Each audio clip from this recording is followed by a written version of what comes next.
तारा Sahdev love जिहाद case, Ranchi, Jharkhand. शादी के जोड़े में सजी आंखों में हजार सपने लेकर अपने पति के घर पहुंची, लेकिन दूसरे ही दिन उसके पैरों तले जमीन खिसक गई जब उसे ये कहा गया कि अपना धर्म परिवर्तन करो, तारा से सारा बन जाओ और इस्लाम कबूल करो। देश खेल में सम्मान दिलाने वाली, देश के लिए गोल्ड जीतने वाली नेशनल शूटर एक ट्रैक में फंस चुकी थी और शादी के एक दिन बाद ही उसकी ज़िंदगी में भूचाल आ गया था। उसको पता चल चुका था कि उसकी शादी धोखा देकर हुई है और जिससे शादी हुई है वो रजनीकांत कोहली नहीं, रकीबुल हसन, और उसने धर्म छिपाकर धोखे से शादी की है। नेशनल शूटर तारा सहदेव की कहानी आपको भी रुला देगी। साल 2014, तारा की मां की मौत हो गई।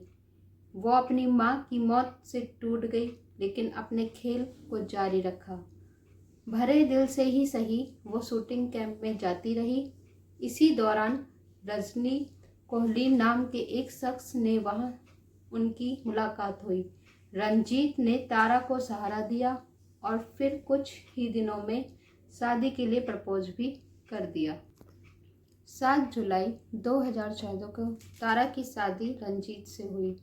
तारा को लगा कि अब जिंदगी शायद फिर से बेहतर हो जाए, माँ की मौत का दर्द शायद कम हो जाए, लेकिन उन्हें नहीं पता था अब तो उनकी ज़िंदगी में वो भूचाल आने वाला है जिसके बारे में कोई सोच भी नहीं सकता।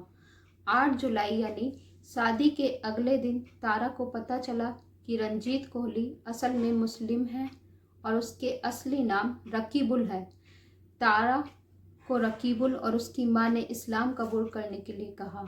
जब तारा ने इनकार किया तो उनके साथ जोर जबरदस्ती की गई। नेशनल शूटर तारा जो गोल्ड मेडल जीत चुकी है, उनके बुरे दिन शुरू हो चुके थे। मौलवी बुलाकर जबरदस्ती तारा को सारा बना दिया गया। उनके साथ मारपीट होने लगी। तारा अगर मुस्लिम धर्म के रीति रिवाज मानने से मना करती तो उन्हें खूब पीटा जाता, खाना बंद कर दिया जाता। छुप छुप कर घर की नौकरानी उन्हें रोटी देती थी।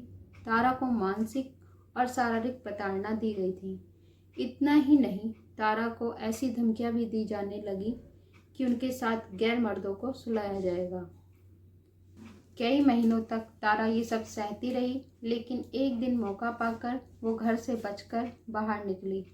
इसके बाद तारा ने अपनी अपबीती पुलिस को बताई। इसके बाद ही नेशनल शूटर के साथ हुई दर्दनाक कहानी सबके सामने आई।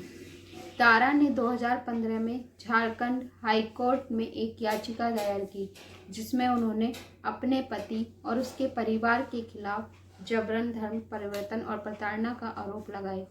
हाई कोर्ट के मामले की जांच सीबीआई को दी। अब 10 साल बाद जाकर तारा सहदेव को इंसाफ मिला है।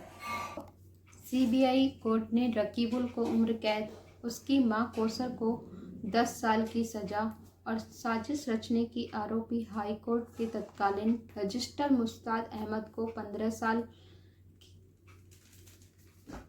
कैद की सजा सुनाई गई। मुस्ताद अहमद वह शख्स था जिसने रकीबुल को रंजीत बनाकर तारा से मिलवाया था। तारा के लिए अपनी ज़िंदगी के उस काले अध्याय को भूलना आसान नहीं है, लेकिन कोर्ट के इंसाफ के लिए थोड़ी तसल्ली ज़रूरी है। लव जिहाद भारत का इस्लामिक धर्म बनाने का षड्यंत्र है। रांची हाईकोर्ट का ऐतिहासिक निर्णय इस बात का प्रमाण है कि हिंदू बेटियों को विधर्मी लड़के प्रेम जाल में फंसाकर उनका धर्मांतरण करते हैं।